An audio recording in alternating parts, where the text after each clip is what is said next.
Muy buenas tardes, muchas gracias por acompañarnos en este día que tendremos una plática muy interesante con un invitado muy especial que ahorita le vamos a dar la bienvenida, pero antes de darle la bienvenida vamos a pasar a hacer nuestra oración de protección inicial. En el nombre de Dios Padre, Dios Hijo y Dios Espíritu Santo. Amén. Te pedimos, Señor, que selles y protejas con el poder de la sangre de Jesucristo nuestro Señor mi consciente, inconsciente, subconsciente. Sella, Señor, mi razón, corazón, sentimientos, sentidos, ser físico, biológico, psicológico, material y espiritual. Sella, Señor, todo lo que soy, todo lo que tengo, todo lo que puedo, todo lo que sé, todo lo que amo. Protégeme, Señor, con el poder de la sangre de Jesucristo nuestro Señor. Sella, Señor, mi pasado, mi presente, mi futuro. Sella, Señor, mis planes, proyectos, sueños, ilusiones, viajes y enfermedades. Sella, Señor, mi persona, mi familia, mis posesiones y mi árbol genealógico. Escóndeme, Señor, en la llaga de la mano derecha de nuestro Señor Jesucristo. Escóndeme, Señor, en la llaga de la mano izquierda de nuestro Señor Jesucristo. Escóndeme, Señor, en la llaga del pie derecho de nuestro Señor Jesucristo. Escóndeme, Señor, en la llaga del pie izquierdo de nuestro Señor Jesucristo. Escóndeme, Señor, en la llaga del costado herido de Jesús. Escóndeme, Señor, en el corazón inmaculado de la Santísima Virgen María, para que nada ni nadie pueda provocarme ningún daño. Amén, amén, amén. Y ahora pasamos con Denise para que Denise nos presente a nuestro invitado del día de hoy. Adelante, Denise. Gracias. Bueno, hoy tenemos a Raúl Ventura. Él es chileno, casado con Natalia, es padre de 6 hijos, de Sofía, de Pedro, Francisco, Bernardita, Santiago y Magdalena. Él es médico psiquiatra, tiene una maestría en matrimonio y familia en la Universidad de Navarra, magíster en genética y es doctor en neurociencias de la Universidad de Chile. Tiene un diplomado en filosofía en la Universidad de los Andes y colaborador del Ministerio de Exorcismo desde hace 7 años. Hoy nos trae la charla Psicología y Espiritualidad. Bienvenido, Raúl. Muchas gracias. Bueno, muchas gracias por la invitación. Muchas gracias, Denise. Muchas gracias, Marisa. Y quería decirles que me avisen si no se me entiende, si me como las palabras, si voy muy rápido, que me hagan una señal también, porque a veces, si a veces el chileno no se entiende tan bien, yo soy aún peor todavía. Así que ustedes me avisan nomás si no se entiende, si estoy hablando muy rápido, ustedes me van haciendo señales nomás.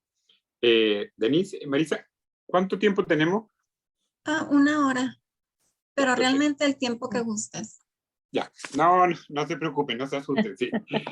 Vamos a tratar de hacer una síntesis. Y también quisiera también como que tener este tiempo como un poco también de reflexión. Pensando un poco, partamos pensando un poco lo que nos toca a todos o a las personas que acompañan espiritualmente, a las personas que están en una relación de ayuda, a las personas que trabajan en el ámbito de psicología, psiquiatría, en las personas que trabajan también acompañando en el Ministerio también de Sanación, Liberación. Y entonces pensemos también por qué nos consultan, por qué nos piden ayuda también. Entonces quisiera partir de ahí como para tratar de ir como entendiendo o compartiendo, yo diría mejor, algunas cosas de las que yo he aprendido también, yo diría. De alguna manera, yo soy psiquiatra, entonces hay muchas cosas teóricas que yo he aprendido de salud mental, pero me parece también interesante también poder compartir lo que ha sido también para mí un aprendizaje también respecto al comportamiento humano. Entonces, partiría también de esta reflexión de que las personas nos piden ayuda, aquí sí, familiares, amigos, vecinos, personas que se acercan a este ministerio. Entonces, pensando también qué es lo que es esta ayuda también. Y al final también nos encontramos como en el fondo del corazón humano también, una búsqueda de la felicidad, bien, una búsqueda de un bien. Entonces, todas las personas nos encontramos que, de alguna manera, por distintos caminos, por caminos incluso muchas veces equivocados, pero están buscando su felicidad, están buscando lo que se considera bien. Y entonces, partir como de esa reflexión también, en el fondo, de dos como que a mí me parecen como intuiciones centrales que a uno le toca ver también con los pacientes y con las personas, que es las personas buscan también ser queridas, ser aceptadas y ser valoradas. Pareciera que todos buscamos también, tenemos la intuición de que somos valiosos, y cuando no somos reconocidos como valiosos, eh, nos afectamos. Tenemos miedo, por así decirlo, a que nos pueda pasar algo porque tenemos la intuición de que somos valiosos, que nuestra vida también vale, que nuestra vida biológica vale. Por eso nos alimentamos, nos preocupamos, tratamos de sobrevivir como podamos, y también nuestra vida mental también vale. Y entonces también nos preocupamos por nuestro prestigio, nos preocupamos también porque seamos aceptados o valorados también en los distintos ámbitos donde nos toca trabajar. Y, y esa intuición básica como del valor también, uno la puede entender como en distintos planos. Y aquí quisiera como apoyarme un poco en, en tres dimensiones del ser humano, en esta valoración. Yo diría que lo que he aprendido también, yo diría que es como una silla de tres patas también, en que vamos a repasar un poquito cada una de estas tres patas respecto al comportamiento humano y esta búsqueda también del bien, esta búsqueda de la felicidad, y que son nuestras inclinaciones naturales también, psicológicas, nuestras inclinaciones emocionales también, también como decía Marisa, nuestras inclinaciones, algunas de ellas muy inconscientes también, que están grabadas también muy relacionadas con la necesidad de sobrevivir, de transmitir la vida, y entonces vamos a tener un primer punto en que van a ser nuestras inclinaciones psicológicas, emocionales, que también pueden transformarse en inclinaciones psiquiátricas. Un segundo punto en que van a ser nuestra inclinación también, esto es muy importante también, nuestra inclinación también racional también, al bien con mayúscula, nuestra inclinación a la felicidad también con mayúscula, y que va a tener una clave muy importante que a veces en el mundo de la salud mental se nos olvida, que es la libertad, la libre determinación. Es decir, que nosotros tenemos que hacernos cargo de nuestra propia vida y hacer lo que tomar como medida, decidir respecto a lo que nosotros pensamos que es el bien. Muchas veces nos toca ver también, nos toca ver quizás la consulta, como de alguna manera dos polos, por así decirlo, pensar que todo depende de uno, o personas que ponen un poco su libertad con un cierto temor, a veces también nos pasa, y que le entregan, por así decirlo, la libertad a otros. Entonces, muy importante el segundo punto, que es la libertad.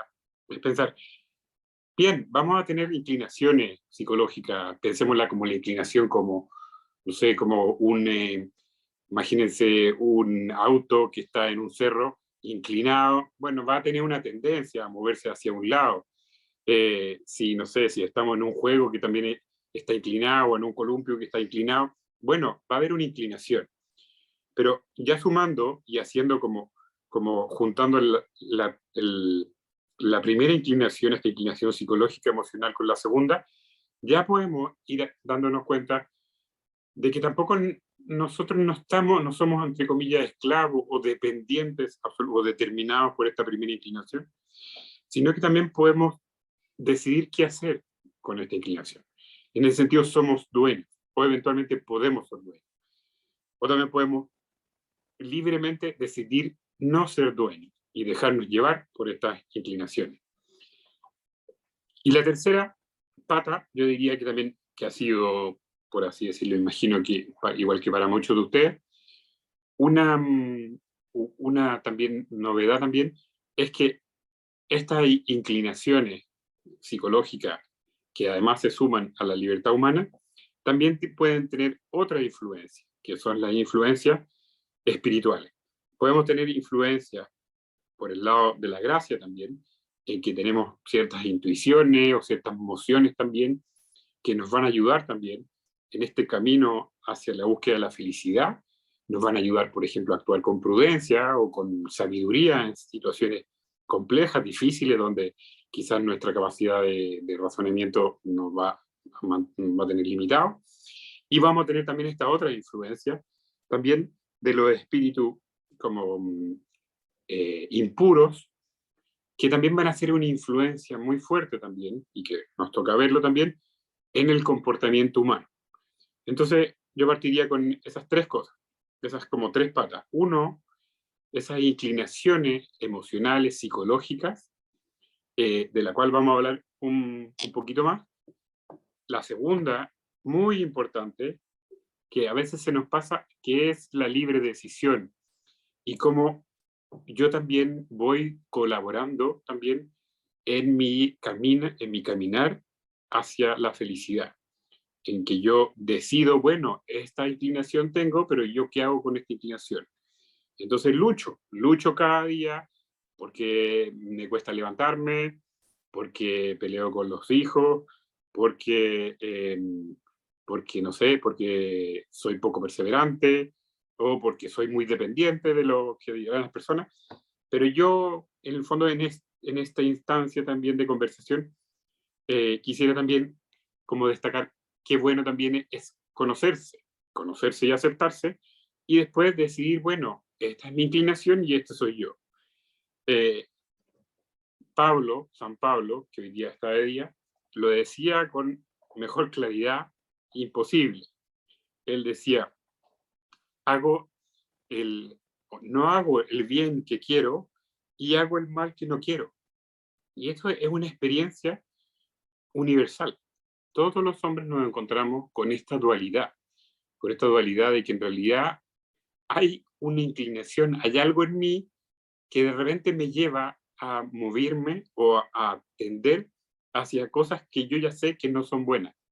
Pero a la vez tengo también noción de que en mí también, o yo también, puedo tomar conciencia de eso, a diferencia de los animales, y puedo autodeterminarme, ¿ya? Y también San Pablo nos ayuda en eso, entendiendo que esta tercera pata espiritual también puede significar de decir, hay cosas en que él se sorprende y dice, no soy yo, sino es Cristo que vive en mí. ¿Por qué se sorprende?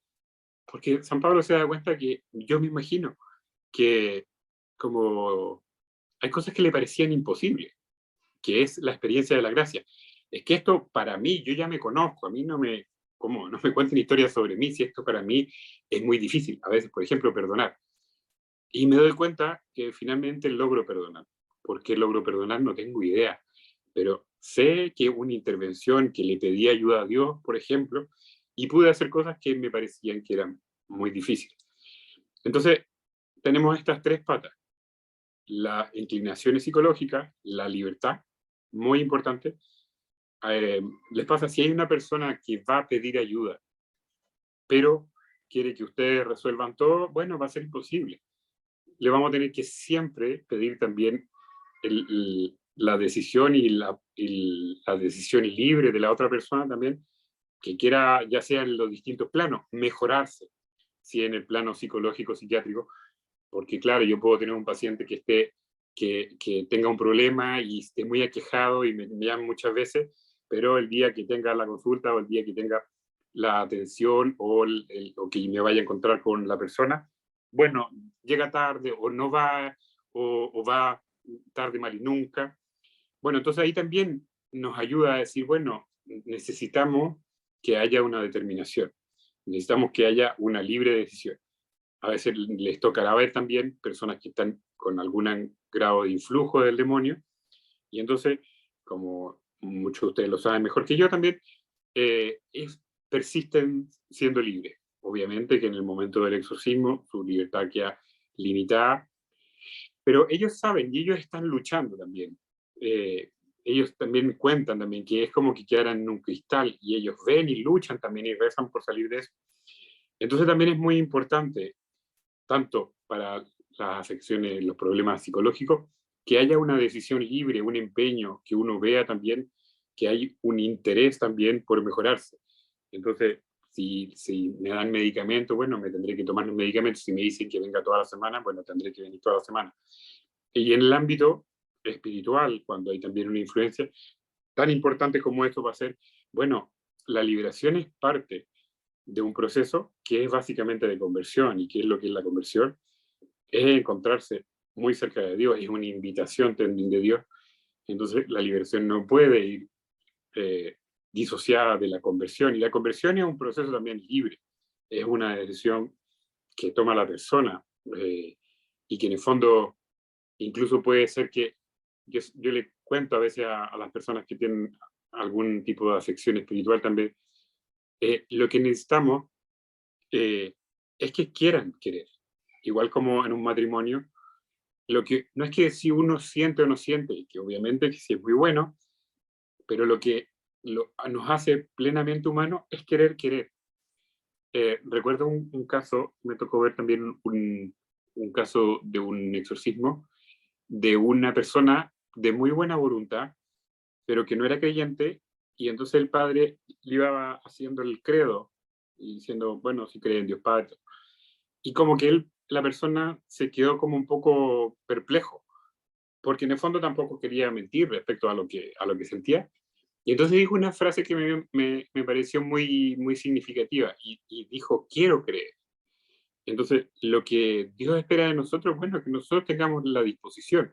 Lo que espera también el tratante cuando tenemos alguna afección psicológica es que queramos, es que nosotros pongamos de nuestra parte, ¿ya?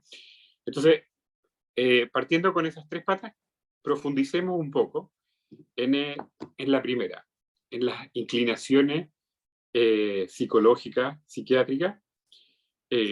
Quisiera quizás resumir, voy aquí aprovecharme aquí de una foto, de cómo entendemos también estas inclinaciones.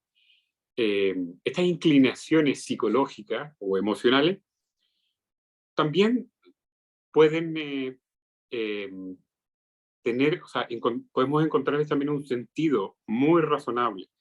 La naturaleza es muy sabia, es también reflejo del creador también, y entonces toda esta cosa a veces que tememos, toda esta dimensión inconsciente, es muchas veces, o generalmente, es un sistema también de sobrevivencia desde la perspectiva de nuestra dimensión sensible, esta dimensión sensible que compartimos también con otros animales, y de ahí que podemos hacer estudios comparativos con animales también.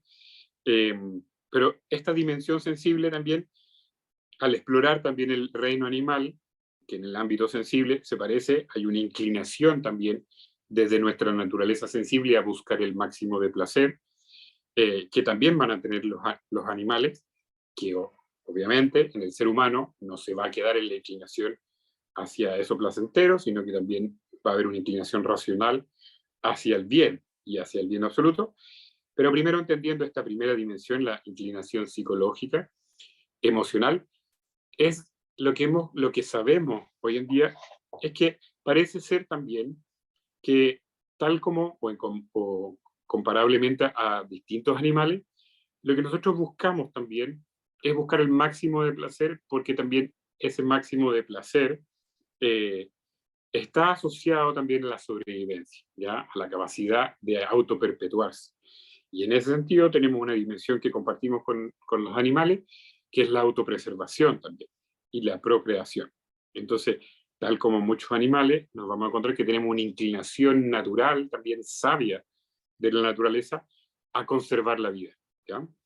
Es un misterio, también muchas veces me toca conversar con alumnos, bueno, ¿y qué es la vida? Porque en el fondo la vida es clave, no soy para nada experto en el tema. A mí me parece que es un tremendo misterio, pero lo que uno ve en la naturaleza es que en la naturaleza, si uno ve los animales, aves, plantas, es que todo el reino animal, la inclinación natural que tiene es a conservar la vida. Y lo que se conserva y se transmite es la vida. Es la vida, es clave en la naturaleza. O sea, hay una intuición, por así decirlo, en la naturaleza de que la vida es buena. Y entonces la vida tiende a conservarse con el tiempo. Y desde el punto de vista biológico también, nosotros también tenemos esa inclinación a conservar la vida. ¿Por qué digo esta cosa que parece tan alejada de la, tan un poco en las nubes? Vamos a aterrizarlo también. Porque desde el punto de vista de nuestra biología, tenemos lo que también vamos a buscar, es también buscar la mejor forma de sobrevivir y lograr la procreación, igual que los animales. Insisto, vamos a después ver la dimensión también libre que tiene el ser humano. Pero es interesante porque nos ayuda también a conocer las tendencias o inclinaciones que tenemos a veces inconscientes. Y no son las tendencias inconscientes algo malo. Yo siempre cuando pienso en las tendencias inconscientes, bueno, respirar y latir el corazón son aspectos inconscientes. Caminar a veces es inconsciente y gracias a Dios que es inconsciente, porque si estuviéramos pensando todo el momento en que caminamos o comemos, hacemos, o sea, tendríamos ocupada toda la cabeza en cosas que se automatizan, por así decirlo. Y entonces hay muchas dimensiones biológicas que tienen que ver con la sobrevivencia y con la adaptación, la mejor adaptación que tenemos a un ámbito, a un nicho, por así decirlo, se va a automatizar. Esto de adaptarse es muy importante para entender también nuestras inclinaciones. Un ejemplo, imagínense por ejemplo un oso polar. El oso polar se adecua a un ambiente que en el Ártico es un ambiente que es frío, que es muy silencioso, que es muy solitario, y entonces quizás un oso pardo de Canadá le podría parecer mal y decirle, oye, pero qué vida más terrible la que tienes tú, y entonces, ¿por qué no te vienes a vivir aquí al bosque, a lugares que sean más agradables, o quizá a Centroamérica, a Colombia? Y entonces, ese oso polar conoció y se adaptó al Polo Norte. Y entonces, su lugar más cómodo, el lugar conocido, va a ser el Polo Norte. Y entonces va a pasar una estadía con el oso pardo en el bosque y le va a decir, no, mira, ¿sabes qué? No me parece esto. Hace demasiado calor, hay demasiado ruido, no, ¿sabes qué? Y entonces, tal como ese oso polar, los seres humanos tenemos en nuestra dimensión biológica, tendemos a volver también a los nichos ecológicos, que en el ámbito nuestro van a ser nuestro grupo familiar, como en animales será su manada o su grupo.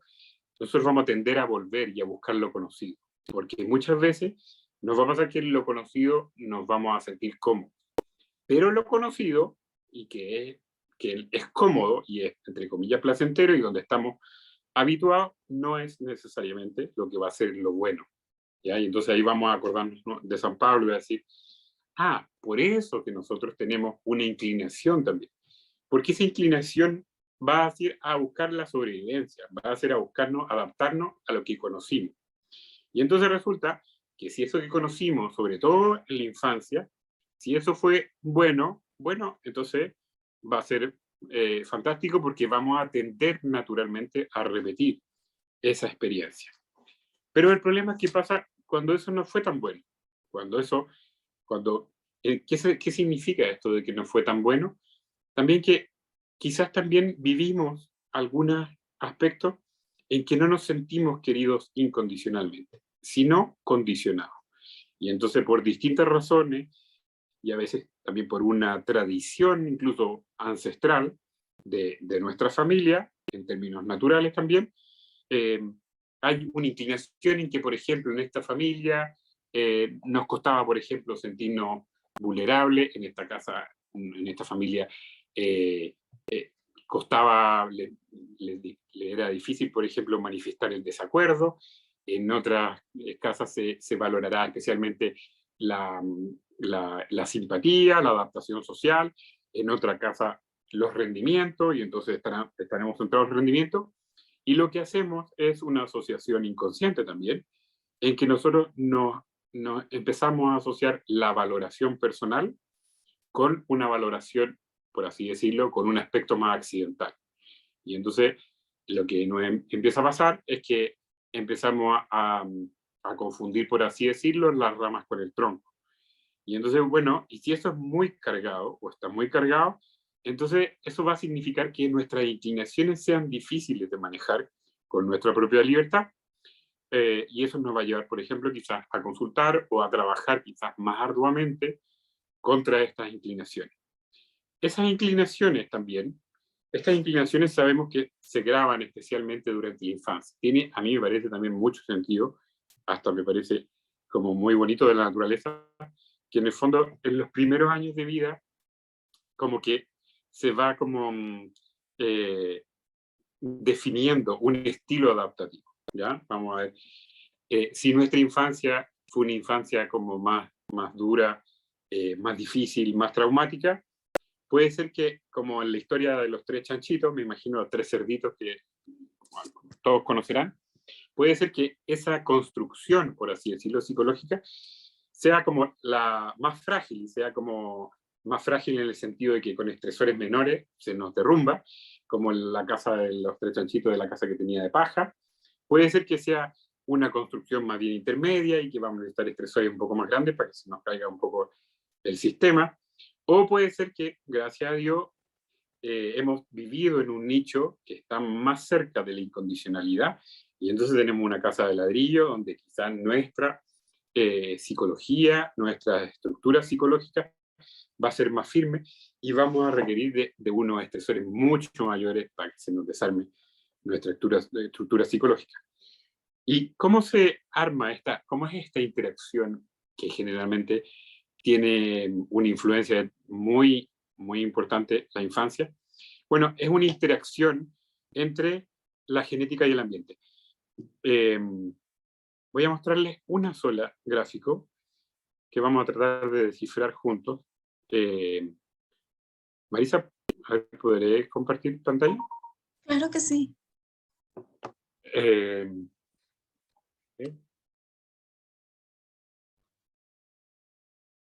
A ver si me resulta.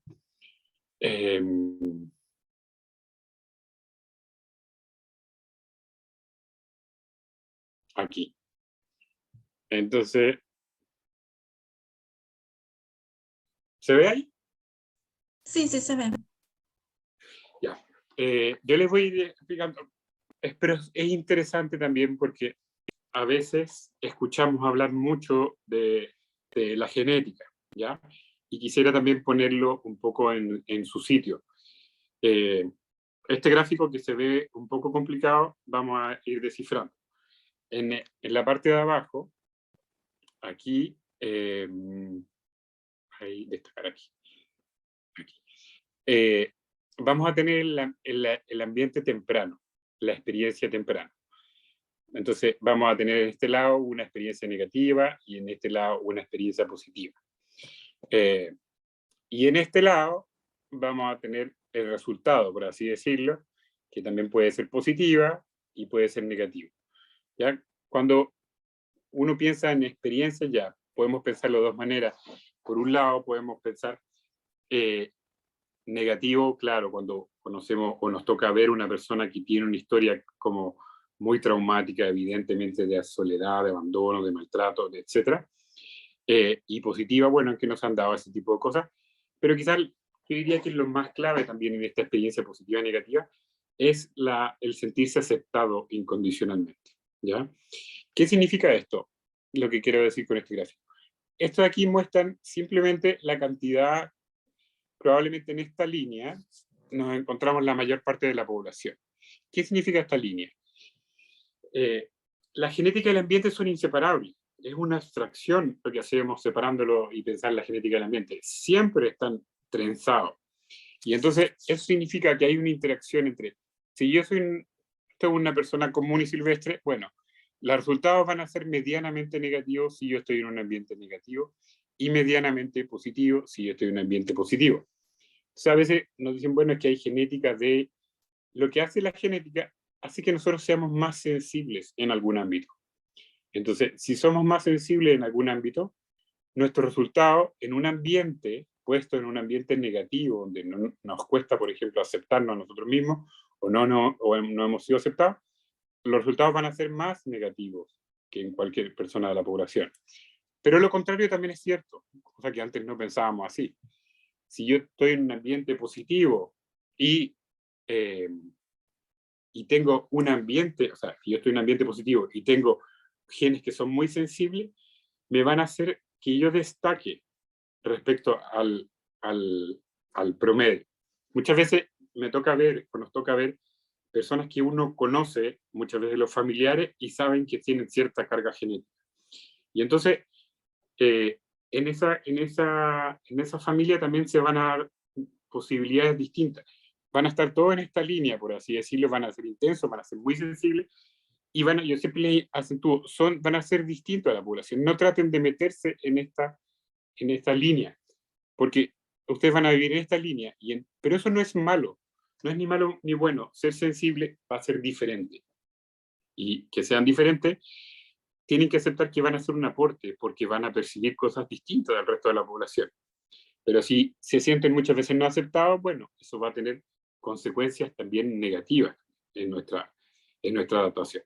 Entonces, resumiendo ese gráfico, la genética y el ambiente están entrelazados, y ese entrelazamiento se va a determinar también, del punto de vista biológico, también nuestro nicho o nuestra adaptación temprana.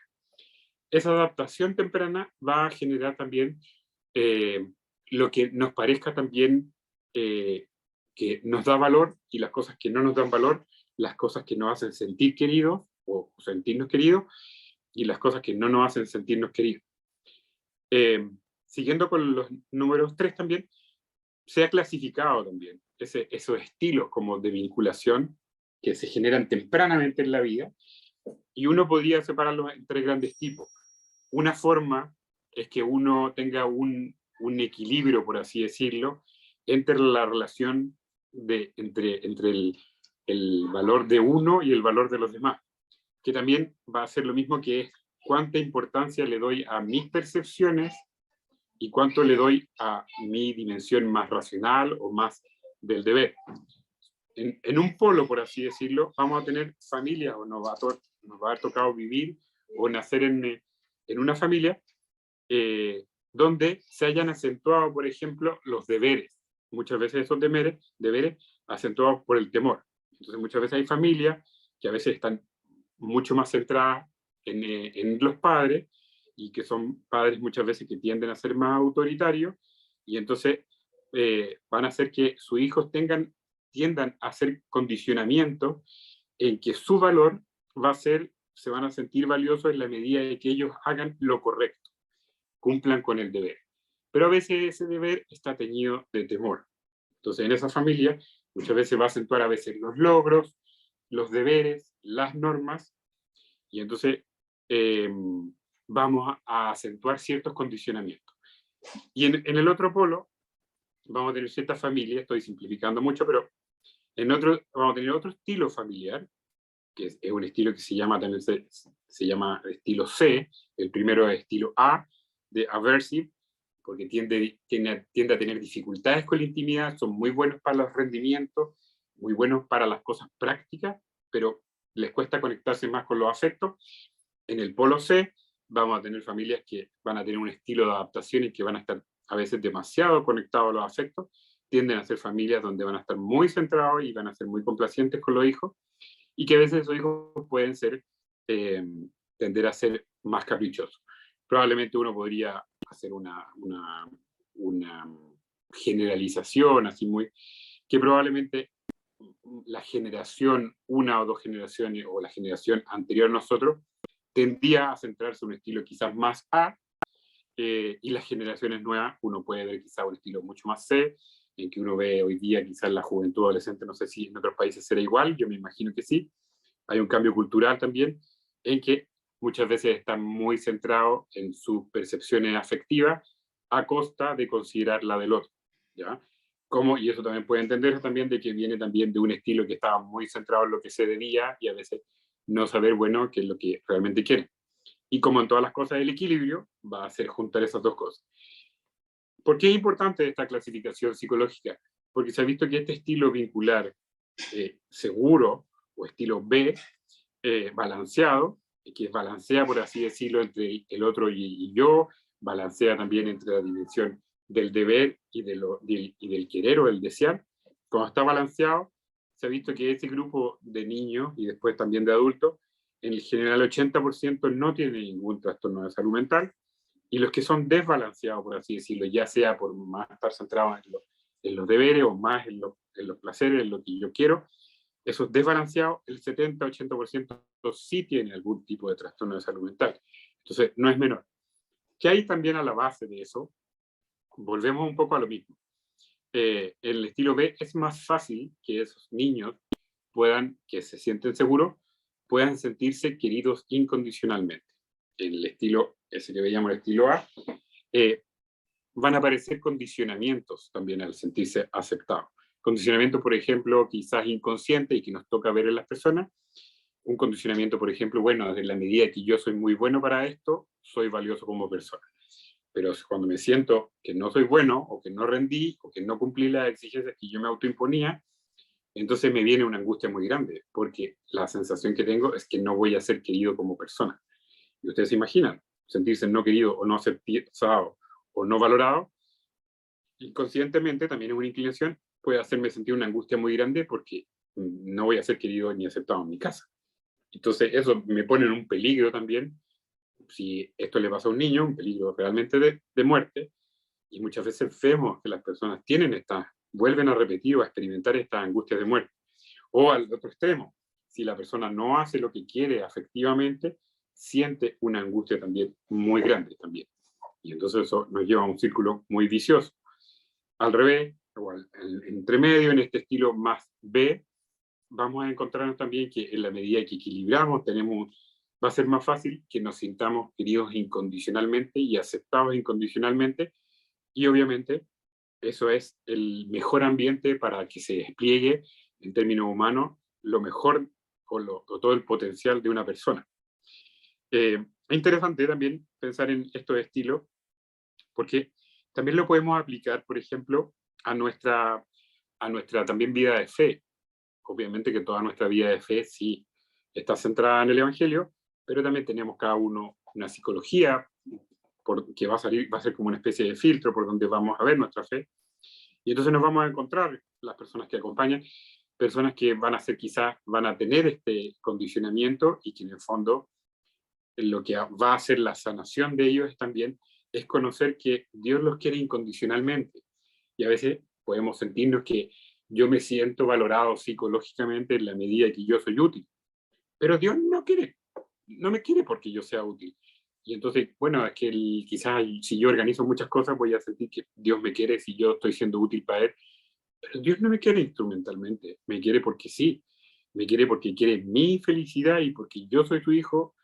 Y entonces, vamos a hacer un proceso también de sanación de estos amor o esta sensación de ser aceptado condicionalmente a sentirse aceptado incondicionalmente. En general también los procesos de sanación van muy dirigidos a que, y ojalá el proceso psicológico también debería ser con nuestros pacientes, es que el paciente se sienta aceptado incondicionalmente, aunque la incondicionalidad por esencia pertenece a Dios.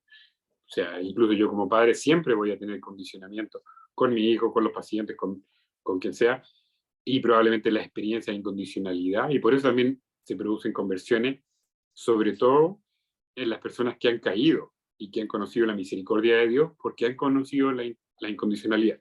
Entonces, volviendo atrás, en este estilo nos vamos a encontrar personas que van a tender a apoyarse poco en los demás, que van a ser muy autoexigentes, muy de logro, y entonces una persona, por ejemplo, que tiene una influencia y va a decir, bueno, lo que más le va a costar muchas veces es que va a querer resolver todo, o sea, resolver solo. Y entonces lo que más le cuesta es entregarse, porque de alguna manera, más que mirarlo como críticamente, simplemente va a repetir, va a decir, bueno, estoy pensando quizás en varias personas que me ha tocado ver y que les cuesta mucho entregarse porque no han tenido dónde, han tenido familias muy disgregadas, han tenido mucho abandono, y entonces uno comprende, y comprendiendo a las demás personas, es más fácil quererlo.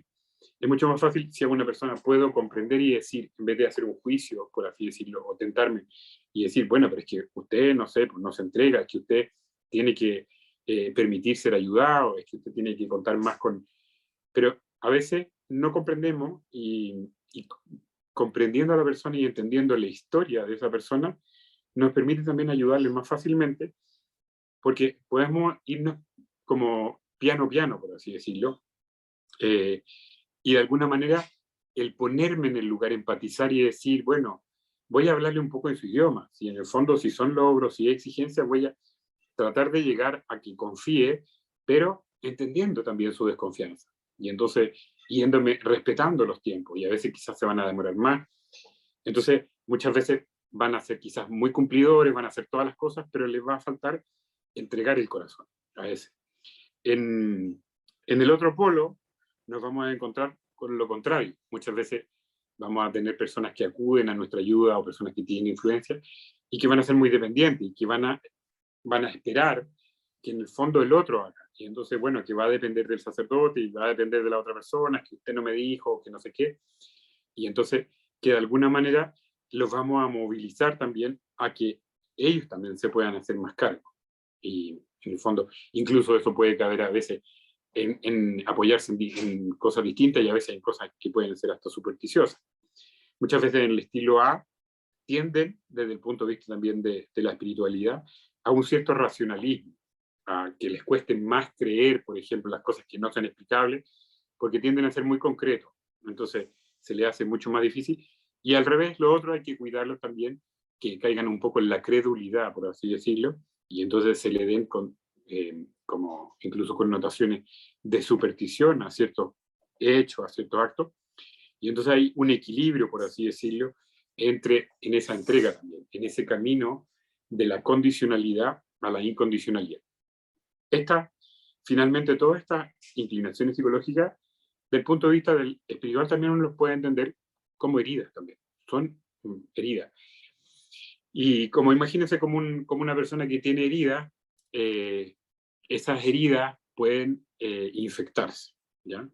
Y entonces esas heridas pueden infectarse y contaminarse, y entonces ahí vamos a necesitar dos procesos, uno como de desinfección, por así decirlo, y otro del cierre de la herida. Y entonces muchas veces hemos ido aprendiendo que en el fondo necesitamos como en el proceso de resolución también de las personas que nos toca apoyar, tenemos dos elementos que van de la mano, que es sanación y la liberación.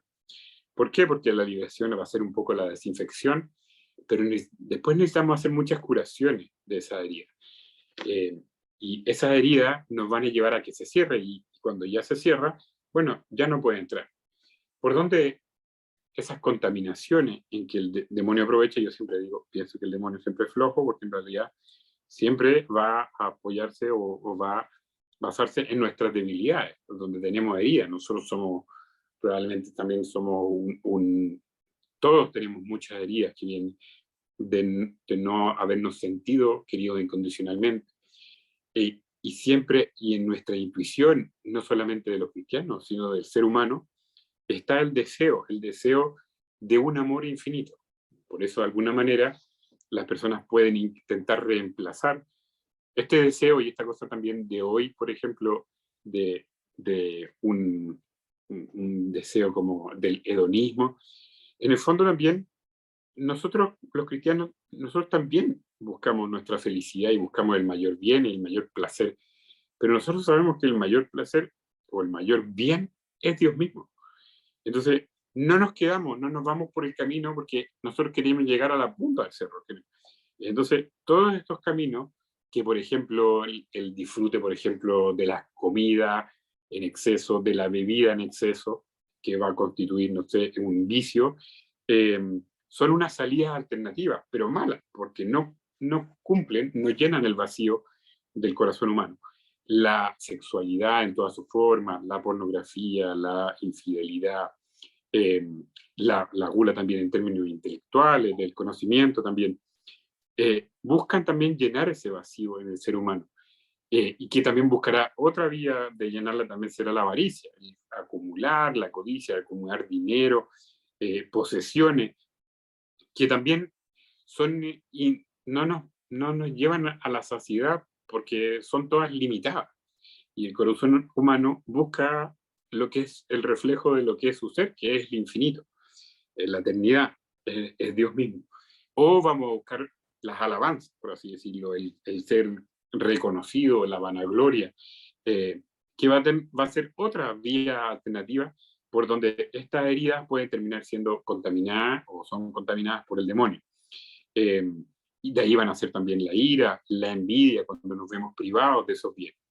Pero en nuestro corazón también lo que busca es el amor incondicional que solamente puede dar Dios. Incluso, y también muchas veces comento, tampoco no le pidamos a veces a los cónyuges ese amor incondicional que solamente tiene Dios, porque en el fondo le vamos a pedir algo que nos va a hacer sufrir. Alguien decía por ahí, también me parece una frase muy interesante, que no hay camino, yo pienso, un camino más seguro a la infelicidad que tener expectativas desajustadas a la realidad. O sea, cuando uno espera algo que no se lo puede dar, cuando le pide pera al olmo, claramente nos vamos a asegurar el sufrimiento. Y a veces en el hombre moderno nos encontramos con eso, y nosotros también buscando o pidiéndole cosas o sintiéndonos frustrados porque le estamos pidiendo a alguien algo que no puede dar. Una experiencia también en lo personal también es que el abismo que existe entre la sanación psicológica y la sanación espiritual. O sea, lo que nosotros tratamos de hacer, y también quizás cuando ustedes acompañan espiritualmente, lo que uno hace en el fondo es como intentar transmitirle la incondicionalidad. La incondicionalidad tampoco es la ausencia de límite, o sea, en absoluto. La incondicionalidad es como, bueno, es como aceptar al otro como ser humano, pero decir, mira, esto es lo que yo puedo hacer. A veces nos cuesta, sobre todo en este ámbito, y tenemos la tentación de querer ser superhéroes o salvadores, que es una gran tentación, y en realidad uno se da cuenta que el trabajo de uno va a ser muy limitado. Y en ese sentido, algunos que estarán escuchando aquí también, nos apoyamos mucho, y yo también trabajo mucho con la sanación espiritual, que yo no la hago, yo hago mi parte psiquiátrica, psicológica, pero es un abismo, o sea, el trabajo o el cómo cambian nuestros pacientes cuando en simultáneo con la sanación psicológica acceden o quieren tener un proceso de sanación espiritual, es otra cosa. Y me parece muy lógico, hay heridas también donde siento que en el mundo de la psicología, la salud mental, es como abrir una caja de Pandora, como que casi es un peligro, es como abrir una herida que no voy a tener cómo aliviar del sufrimiento, y que Dios hace a la perfección porque sabe también los tiempos también, y abre y sana esa herida simultáneamente, y que yo a veces les digo, mira, esta herida mejor ni abrir porque quizás estaríamos años aquí en un trabajo psicológico, y que del punto de vista de la sanación espiritual Dios lo hace en un segundo, o procesos mucho más rápido. Entonces también es el acompañarse y el apoyarse en lo psicológico es una parte, pero cómo se transforma eso en un abismo, en un cambio, y con lo que es la sanación espiritual y la liberación. Clave en esta sanación espiritual va a ser también el proceso de perdón. Al final también tenemos parte de lo que necesitamos sanar, y nuestra herida son expectativas que no se cumplieron. Expectativas que yo tenía de mí y que yo no cumplí conmigo mismo, y no me la perdono, porque en el fondo de eso siento que me hizo perder valor, que no me permitió ser lo que yo esperaba, que no permitió tener el prestigio o la fama que yo quería. Y entonces hay un perdón con uno mismo, un perdón que es un proceso también, y que es una herida, y es una herida que se va echándole un desinfectante y se va sanando progresivamente hasta que vaya cerrando. A veces es un proceso de toda la vida, porque volvemos a caer en lo mismo. A veces también, son muchas veces heridas también que son muy comprensibles de la historia que tenemos, porque hay una tradición familiar, por así decirlo, que tiene que ver con esto. O heridas, por ejemplo, que tienen que ver con los demás, o esta herida también que te puedo sentir estar perdonar a Dios, no teológicamente, obviamente, pero psicológicamente, porque me frustré, porque necesito perdonar al otro que me hizo esto. ¿A quiénes perdona uno? Bueno, principalmente también para perdonar a los padres. ¿Porque ellos quisieron hacerme daño? No, pues jamás. Los padres siempre, uno lo entiende por sus intenciones también. Ellos siempre quisieron lo mejor, pero no eran perfectos, se equivocaron, y a veces ellos muchas veces les comento a los pacientes, bueno, pregúntele cómo fue la historia de su papá. Y vuelven calladitos, porque muchas veces se dan cuenta que el trato que ellos se quejan que han recibido, bueno, la generación anterior fue, o sea, mucho peor. Es interesante porque, del punto de vista como de la sanación intergeneracional, la sanación espiritual intergeneracional, a uno le hace mucho sentido desde el punto de vista psicológico. De hecho, yo diría, lo que uno sana, porque también muchas veces hay pacientes que llegan, no sé, tienen 65 años y me dicen, pero ¿para qué vengo yo? Si yo, mira, ya no. Es que cuando uno hace un cambio también, es un cambio para todas las generaciones que vienen. Es muy importante también pensar así. Lo que yo aporto en mi generación también va a repercutir porque es como una aposta, por así decirlo, una carrera en que yo lo dejo adelantado a la próxima generación. Entonces, quizás yo no pude sanar todo lo que tenía que sanar, pero escucha que el que parte de una posición mucho más avanzada. Entonces, hay un proceso natural intergeneracional. Y también me ayuda a entenderme, a decir, bueno, pero es que en realidad, después converso con mi papá y digo, bueno, pero ellos que hacían esto, que a mí no me gustó, que yo siento que me dañó y necesito perdonar, del cual muchas veces no hubo culpa porque no hubo intencionalidad, bueno, también pasaba en el abuelo y bisabuelo, y fíjate que en realidad esta familia viene, escaparon de la Guerra Civil Española, escaparon de la Segunda Guerra Mundial, y ahora entiendo por qué no ponían tantas restricciones que no dejáramos ni un arroz, que no dejáramos ni, ni un poroto, porque en algún momento fue muy importante, fue muy grave. Y entonces volvemos a entender también, a comprender al ser humano también en su dimensión también biológica, de decir, bueno, esto lo hicieron en las generaciones, de 3 generaciones, y quedó grabado a fuego, porque era muy importante para la sobrevivencia. Como alguien que queda, por así decirlo, traumado con un terremoto, o que vivió cuando caían bombas, entonces escucha un ruido y naturalmente el cerebro tiende a defenderse.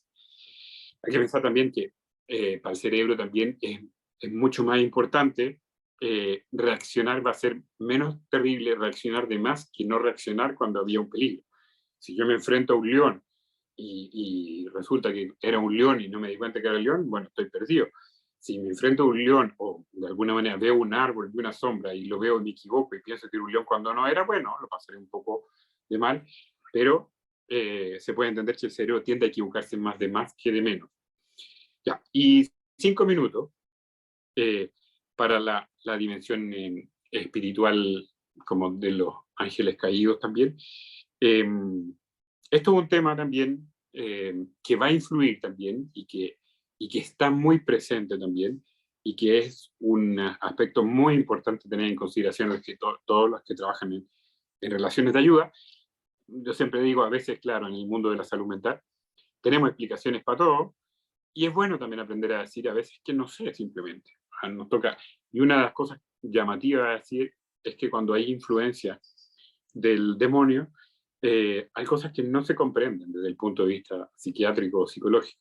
También, a mí me toca mucho recibir pacientes de distintos exorcistas acá en Chile, y yo también he ido comprendiendo que mi rol también, lo que yo les tengo que decir a ellos, esencialmente decir, miren, no hay explicaciones psicológicas psiquiátricas para las conductas o manifestaciones que presenta esta persona.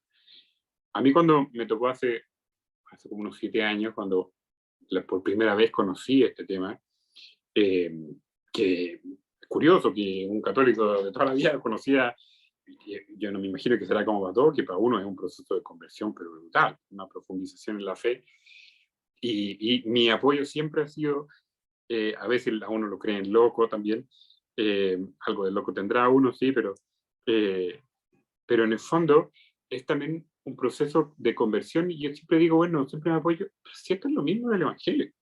Después uno va a escuchar el Evangelio, es lo mismo, la gente sanaba y la gente se liberaba, y las liberaciones y los exorcismos en el Evangelio son pan de cada día. Por lo tanto, bueno, uno se reafirma y dice, sí, esto es una realidad. Una de las cosas que a mí me llamó la atención es que no es algo que uno hubiera visto, como muchas veces le dicen así colegas, no es una forma de interpretar una realidad, es una realidad que yo no conocía, o conocía muy poco. Obviamente a veces hay casos que están mezclados,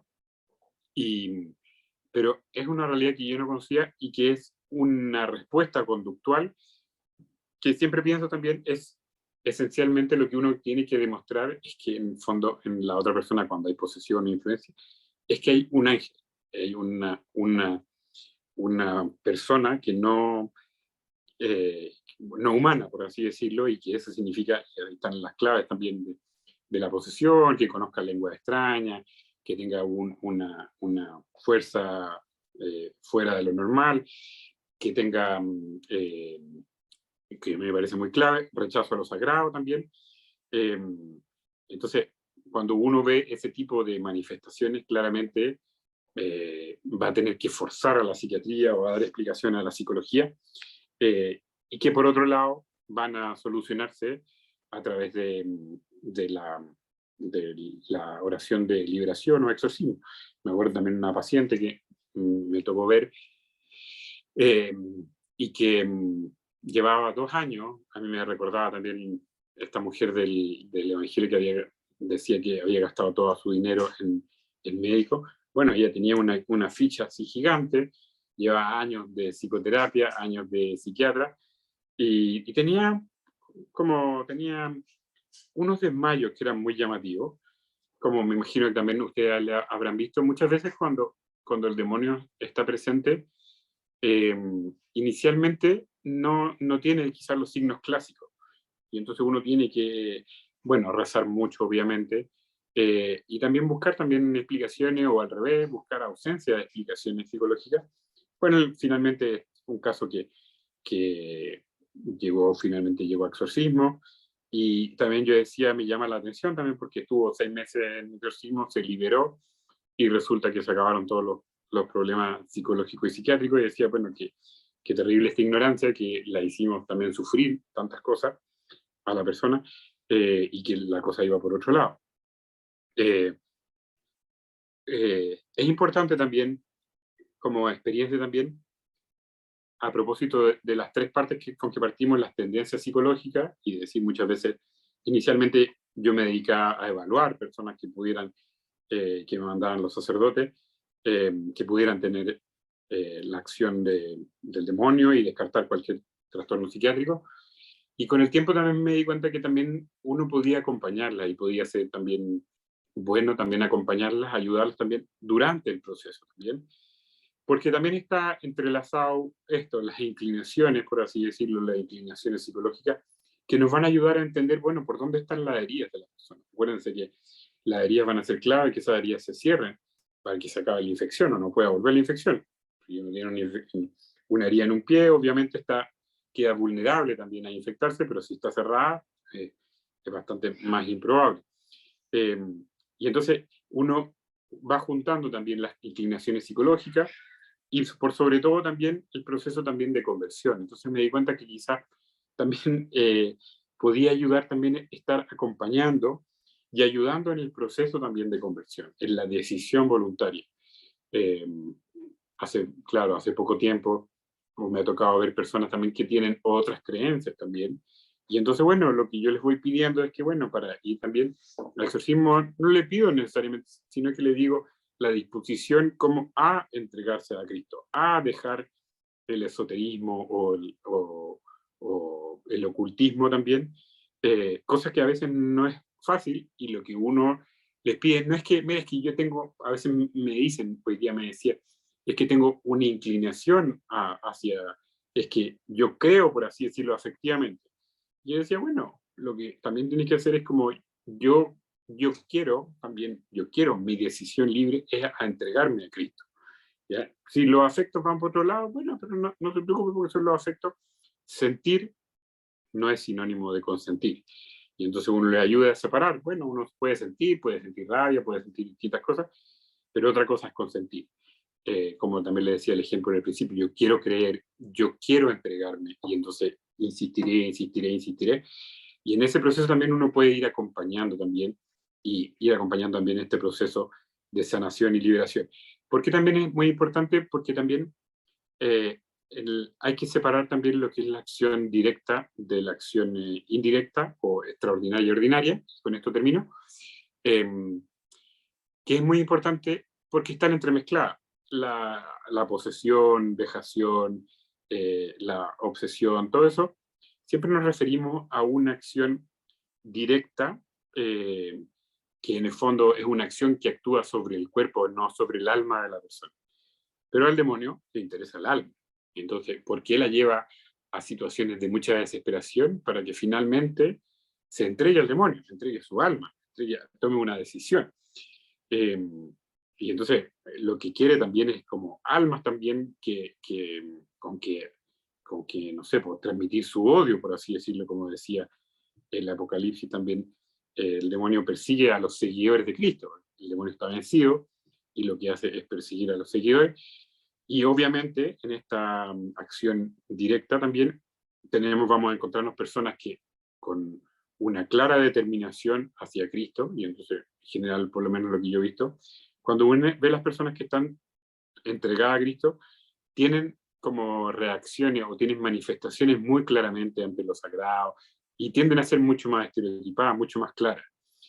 Y de ahí, como uno tiene una gradiente, en que a veces las personas pueden no estar completamente entregadas, por eso el proceso de acompañamiento es tan clave, y conocer un poco la historia y que la persona vaya sanando heridas, porque en esa gradiente lo que vamos queriendo es que vaya progresivamente a entregándose a Cristo. Y vamos a pensar, bueno, quizás lo que le aprieta el zapato es que está demasiado dependiente de las normas o deberes, o por otro lado está una persona que está demasiado dependiente de su afecto.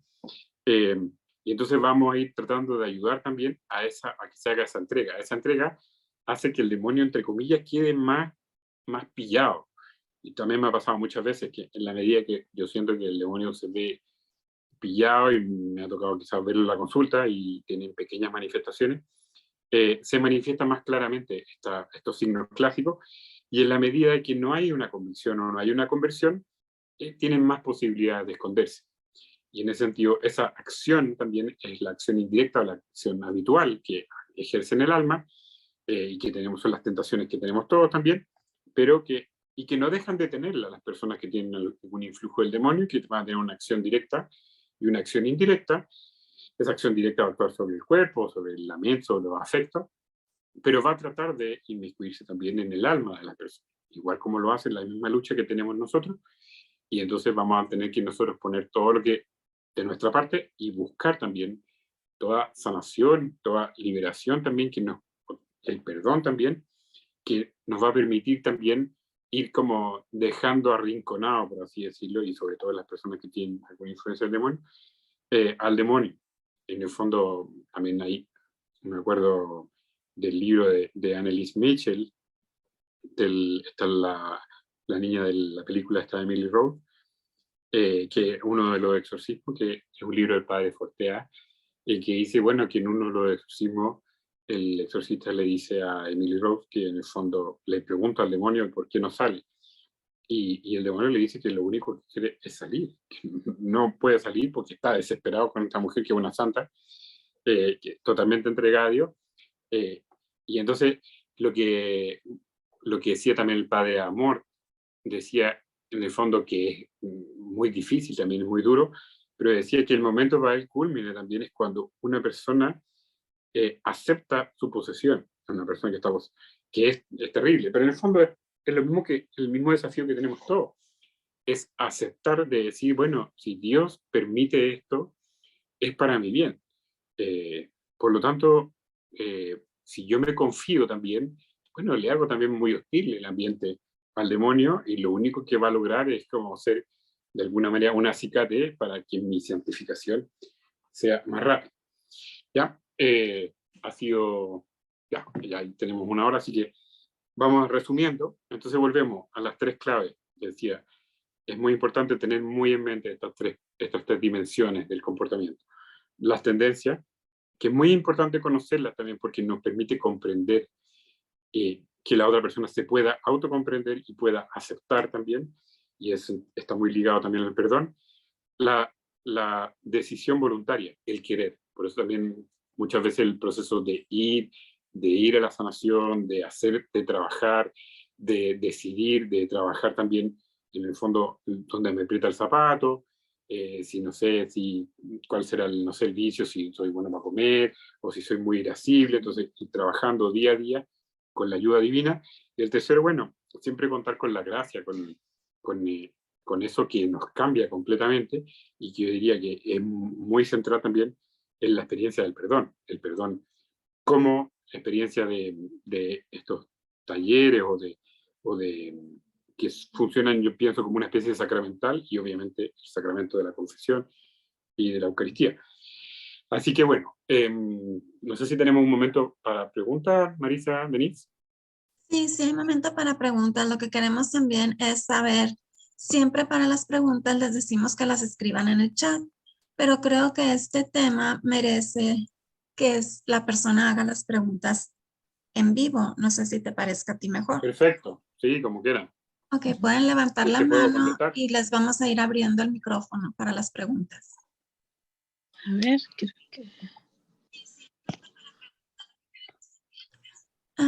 No, soy la pregunta con, ok, aquí. Ya puede abrir micrófono, Zoila. Aló, buenas noches. Doctor, Buenas noches, Zoila. una hija de 22 años, ella está con una persona de 33 años. Este señor se fue a hacer la ayahuasca en diciembre y justo cuando estaba con mi hija. Bueno, eso no es una parte del tema. Entonces ella comenzó a tener, a frecuentar con él, ¿no? Lamentablemente ella le engañó y este señor la hostiga a ella diciendo de que porque le engañó tiene que reivindicarse y la llama y la llama y la tiene llamando. Y lo que he observado en mi hija es que ya ella no es como antes, sufre de dolores de cabeza, ella está como amargada, sometida a este señor y más o menos pensamos que es un obsesivo, ¿no? Este señor no quiere hablar conmigo, yo como mamá y papá hemos querido hablar con él dice que no, que su objetivo es mi hija, pero no es una relación que la vea ella contenta, entonces hay como especie de, yo presiento como si fuese una posesión, doctor. ¿Cómo puedo ayudar a mi hija para que ella salga de esta situación? Y me da pena porque le hace perder sus horas de estudio, la domina porque completamente en el nombre del amor. Y eso Claro. estoy bien preocupada, doctor. Muchas gracias. Sí, muchas gracias, Zoila, por la pregunta. A ver si podemos hacer y ayudar un poco. Pensemos como en estas tres patas. Necesitamos, o sea, una cosa central es la determinación de ella, de que ella quiera ser ayudada. O sea, si ahora uno nunca, y le pasa especialmente con un hijo, puede ser que incluso un hijo se rebele y no quiera saber nada de uno y todo. Bueno, siempre vamos a tener la tercera pata que va a ser la oración. Hay algo que también me toca pensar, a uno le toca pensar mucho con los hijos, que es como el entregar los hijos a la Virgen.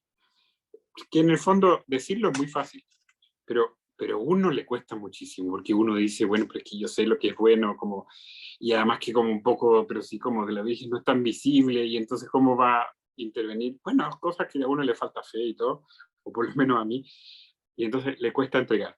Y no hay mejor negocio que ponerlo en las manos de la Virgen. Pero para ponerlo en las manos de la Virgen yo tengo que hacer un acto de confianza absoluta, porque yo le doy poder, si le doy el manubrio a la persona que quiero que maneje el auto, pero si yo le doy el manubrio y después se lo ando moviendo, entonces bueno, también uno tiene que pedir la fe de poder entregarlo a los hijos. Yo digo, no hay mejor negocio, porque obviamente lo va a hacer mucho mejor que yo. Entonces, incluso cuando los hijos son rebeldes y cuando no quieren saber nada, cuando se han metido en las cosas más oscuras, terribles, las lágrimas de los padres o del sufrimiento de nosotros y nuestra oración, pierdan cuidado que no va a dejar de ser escuchado por Dios, por María. Primero, entonces, que todo entregarlo en las manos de la Virgen. Y no hacerlo una vez, porque en el fondo necesitamos repetirlo muchas veces, porque nosotros necesitamos fortalecer esa confianza. Es como decir, si yo le doy el poder, si yo realmente le doy el poder, Dios va a actuar con todo el poder que tiene, y el poder que tiene Dios es absoluto.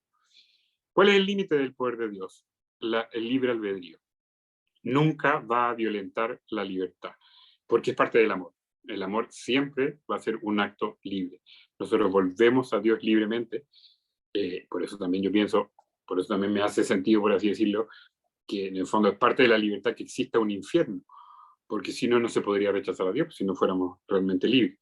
Y a veces, claro, nos cuesta, nos gustaría gobernar, por así decirlo, pero en el fondo el acto sublime de amor es que Dios haya decidido que libremente volviéramos a Él. Entonces, primero, insistir todos los días, como una madre, como la mujer del Evangelio, tocar el timbre de Dios y tocar el timbre de decir, por favor, veme a mi hija, veme a mi hija, veme a mi hija. Y ese proceso no es porque Dios no escuche, es porque nosotros no sabemos pedir. Y entonces necesitamos profundizar nuestra fe, nuestra fe. Si yo le entrego todo el poder a Dios, estoy haciendo el mejor negocio de mi vida. Y eso va a tener como límite, la segunda parte que decíamos, la libertad. ¿Ya? Necesito o sea, igual quizás como un padre decir, mira, me cuesta mucho que mi hijo se va de la casa porque no acepta las reglas que hay en la casa, y entonces me va a doler, me parte el corazón, pero yo quiero que mi hijo también sea libre, y que no esté acá como esclavo, sino que él pueda ser libre. Es lo mismo que hace Dios con nosotros. Entonces, por eso va a ser muy importante que ella tenga y eso nunca es blanco o negro, sino que hay distintos grados también, pero que ella también haga una determinación, y eso se manifiesta, por ejemplo, en hacer un proceso también de sanación, de liberación, de aceptar ser querida también. Y entonces, ese segundo paso. Y la tercera pata, en términos psicológicos, él me recuerda también un poco a ciertas conductas, por así decirlo. Yo les contaba este estilo más tipo C, que es muy hiperconectado, que es como una cosa, como una persona más caprichosa, que de alguna manera, por razones de su historia personal infantil o por una dimensión más libre, pero que en el fondo quiere conseguir lo que su afecto le mueve. Y entonces a veces incluso esa persona puede estar engañada y entonces coacciona a la otra persona para lograr lo que quiere.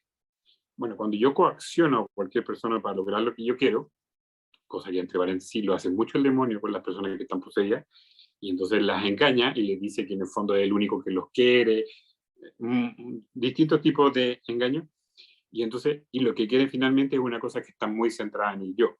Entonces, esta persona me hace pensar también en estas estrategias como de coacción, y que en el fondo son muy egocéntricas. Si es que egocéntricas, digo la palabra egocéntrica, si están más gobernadas por una herida emocional que haya tenido él, más egoísta, si son una aceptación también voluntaria de él, y que son como tres grandes estrategias, y eso también le van a hacer sentido. Muchas veces, una que puede tener esta persona es como la victimización, es como, de alguna manera, es que si tú no me, que funciona con las personas que tienen inclinación al sentimiento de culpa excesivo.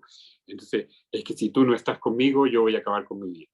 Pero eso es un chantaje, es una coacción, es una forma de agresión. Puede o no ser como una cosa consciente y voluntaria, pero sigue siendo una coacción.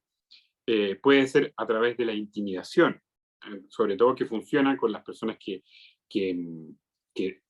pueden ser más temerosas o asustadizas. Y entonces la intimidación que puede hacer una persona de decir, oye, si no hace esto, yo voy a hacerle daño a un familiar tuyo. Y la tercera estrategia también de coacción es la seducción, que son esas tres formas: la victimización, la seducción y la intimidación. En los niños uno lo ve también muy frecuentemente, el niño que dice, por ejemplo, pero en los niños, ¿qué es lo que busca el niño? Busca una predictibilidad del cariño, del afecto. Y entonces muchas veces puede decir que no, que a mí nadie me quiere, que todos me odian. Puede ser un niño que siempre busca ser demasiado simpático, como seductor, o un niño que provoca y entonces desafía a los padres, y entonces haciéndolos como salir de su casilla. Muchas veces lo que esas personas necesitan, no estoy pensando específicamente en el caso que tú me comentas, Zoila, lo que le ha faltado es atención. Y buscan una atención de un modo muy disfuncional, con lo que finalmente consiguen estar más solos que al principio. Entonces, muy importante ahí, si fuera una persona que, si fuera familiar o fuera a permanecer, es muy importante poner límite y mantener el afecto. Por ejemplo, a veces yo les comento a pacientes, por ejemplo, en que la mamá, por ejemplo, o el papá son un poco así, y entonces se sienten mucho cuando no hacen lo que la mamá quiere, o el papá los amenaza, como cuando no hacen lo que quiere, o al revés, que los hijos con los padres hacen eso, también más frecuentemente, y entonces hay que ser muy claro, hay que tener, y hay que estar dispuesto, por así decirlo, a hacer una pérdida, es decir, como pero no hacerme cargo de las cosas que yo no tengo que hacerme cargo, porque en el fondo yo siempre lo pienso como, es una trampa también, porque a uno le quita libertad. Donde empieza a disminuir la libertad, también empieza a disminuir las posibilidades del amor. Entonces, que se sienta muy libre, que nunca se sienta coaccionada, que diga las cosas tal como son. Puede decir, oye, tú eres una persona muy valiosa, pero yo no quiero estar contigo y no estoy obligada a estar contigo. Que sea muy clara y muy firme para mantenerse en eso. Que no es, que lo diga como una cosa, no es personal, y que lo que habitualmente pasa es que entra en una espiral en que la otra persona lo termina descalificando o lo deja muy botado. Estoy pensando esto cuando son en matrimonio, en una relación más estable. Y entonces ocurre que en esta dinámica una persona puede sentirse o puede provocar que la otra persona sienta mucha rabia porque la hace responsable de cosas que no es responsable, y que la persona que se siente más enrabiada o más culpable empieza a tomar distancia, y al tomar distancia la otra persona se lo saca en cara, que tome más distancia, y como se lo saca en cara y la otra persona le hace sentir que algo de eso tiene de cierto, sobre todo, no sé, pues cuando uno dejó botado, no sé, a algún familiar, entonces cae como en tierra fértil la culpa, por así decirlo, y se agudiza. Y entramos en una espiral que es como una verdadera serpiente que se va enrollando. No sé si se entendió demasiado bien, pues lo expliqué un poco enredado, pero en el fondo, en cuidarse mucho en esos tipos de relaciones que tienen mucha coacción y que ahí de amor no hay mucho, porque lo que se está buscando muchas veces puede ser por una enfermedad, por una cosa patológica, que se busca evitar como una sensación de abandono o una sensación pero lo que se busca es un yo. No estoy pensando en el otro, porque de hecho estas cosas dañan mucho, y muchas veces esas personas que están muy centradas en el yo tienden a asociarse a personas que tienden a descuidar mucho el yo. O sea, hay un amor a uno mismo que es sano, que en el fondo es decir, bueno, yo también soy criatura divina y yo no tengo por qué estar sufriendo este tipo de cosas, y decirle claramente a esta persona, no, esto no, yo no lo quiero para mí, así no. Muchas veces le digo que a veces, no sé, se enamoran perdidamente y digo, pero esto no es digno para ti. Y entonces, bueno, tendrá que con el dolor de su alma decir, no, es que así no, de esta manera, esta forma de relación no la quiero para mí. Entonces, Soy la volvería a esas tres cosas. Uno, el entregarla a la Virgen. También a través, si tú eres la mamá, también las oraciones también de sanación y liberación, también como madre eres una gran intercesora. Y la tercera, los aspectos psicológicos. Y decir, bueno, quizá en ella también hay algo en que la hace sentir más responsable de lo que realmente es. Y entonces tiene que sanar eso. Y tiene que perdonarse porque quizá ella tiene un sentimiento de que ella no es lo que debería ser, y bueno, necesita perdonarse eso y liberarse, sacarse de esa atadura. Perdón si fue un poco largo en la respuesta, pero me dio la posibilidad de explicar estos tres estilos, estas tres formas. No, está bien. Siguiente pregunta. ¿Alguien más gusta hacer alguna pregunta? Si pueden levantar la mano.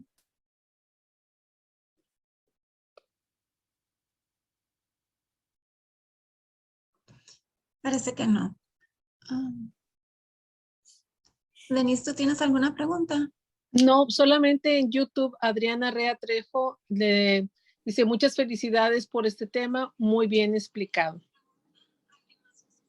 Y aquí en el Zoom, Angélica dice excelente, muy buena presentación, muchísimas gracias. Bueno, pues, ¿tú tienes algún otro comentario, Raúl, que hacer? No, agradecerles a ustedes, pedirles perdón si me extendí un poquito mucho, pero es que es un tema apasionante y que tiene muchas aristas, y cada uno de estos tres pilares da como para conversar muchas veces. Pero bueno, darles las gracias también a todos, también ustedes también estarán cansados. Y, y nada, pues, agradecerles a todos nomás y dejarlo ahí al amparo del Señor. Bueno, pues muchísimas gracias por haber estado con nosotros. Esperamos volverte a tener con nosotros próximamente. Bueno, cuando gustes, aquí tienen las puertas Cuando abiertas. quieran. Y queremos invitarlos. Mañana tendremos una charla. Normalmente solo tenemos los miércoles, pero mañana tendremos una charla con el padre Luzón. Es acerca de una entrevista que hicimos Denise y su servidora al padre Luzón, aclarando dudas acerca de la sanación intergeneracional. El domingo los invitamos a la paraliturgia de sanación de las 6 puertas y a las 8 de la mañana, hora de la Ciudad de México, el padre Gabriel Panduro Muñoz está celebrando la misa. La pueden ver a través de la página de Facebook, Apostolado en Línea para la Sanación de las Familias y sus Linajes. Y el próximo miércoles tendremos con nosotros al predicador católico Memo López con el tema es efectos de las oraciones de sanación y liberación. Los esperamos. Por cierto, la siguiente semana, el miércoles, va a ser a las 8:30 de la noche, hora de la Ciudad de México. Y ahora pasamos con Denise para hacer la oración de protección final. Adelante, Denise. En el nombre del Padre, del Hijo y del Espíritu Santo. Amén. Envía, Señor, a tus santos ángeles al frente de tu pueblo, para que sean retiradas todas las acechanzas que el enemigo ha puesto en el camino de tus ovejas, intentando impedir su aprovechamiento espiritual y el florecimiento de tu reino en sus corazones. San Miguel Arcángel, defiéndenos en la lucha. Sé nuestro amparo contra la perversidad y acechanzas del demonio. Que Dios manifieste sobre él su poder. Es nuestra humilde súplica. Y tú, príncipe de la milicia celestial, con la fuerza y el poder que Dios te ha conferido, arroja al infierno Satanás y a los demás espíritus malignos que vagan por el mundo para la perdición de las almas. Amén. Consagración a nuestra Madre Santísima. Oh Señora mía, oh Madre mía, yo me ofrezco enteramente a ti. En prueba de mi filial afecto, te consagro en este día mis ojos, mis oídos, mi lengua, mi corazón, en una palabra todo mi ser. Ya que soy todo tuyo, Madre de bondad, guárdame y defiéndeme como cosa y posesión tuya. Amén. En el nombre del Padre, del Hijo y del Espíritu Santo. Amén. Muchas gracias. Felicitaciones, muchas gracias a ustedes. Muchas gracias a todos. Que pasen una muy bendecida noche. Aquí Lucy está poniendo un mensaje. Ahorita te lo respondemos, Lucy. Muchas gracias. Bendiciones a todos y muchas gracias por habernos acompañado. Muchas gracias a ustedes. Gracias.